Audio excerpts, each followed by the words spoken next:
The other day I was talking to someone and the topic came up about being wounded and working through our wounds. And this is the place I've come to in my own life. I have a lot of things that I've been wounded over. I've had broken relationships. I've had people do terrible, terrible things to me in my life. But I chose to follow the leading and the way of the Lord, which was to forgive them. And this is what I know. That we can make a choice whether or not to allow the wounds that others have placed on our lives, wounds of abuse, wounds of rejection, all those things, not that any of those things are right. We can begin to look at that and say, do I want to be wounded and walk like this? Because I'm here to tell you that if you're wounded terribly, your walk will be very much affected by allowing the wound to continue to flow, by allowing the wound to continue to cause you pain.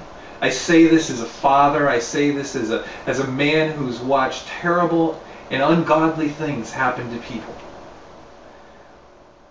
I had to come to this place where I was recognizing that to allow the wound to continue in my life did not allow me to do what I needed to do. The choice is to allow the wound to heal or not.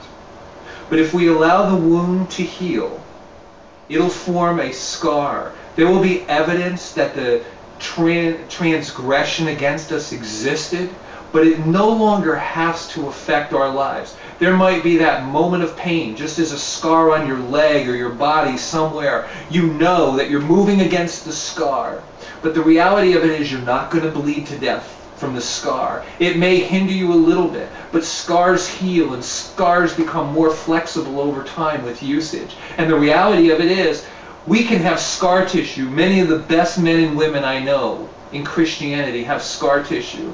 They decided not to stay within the confines of their woundedness, but they've made the decision to carry out their life according to the contract they have with heaven.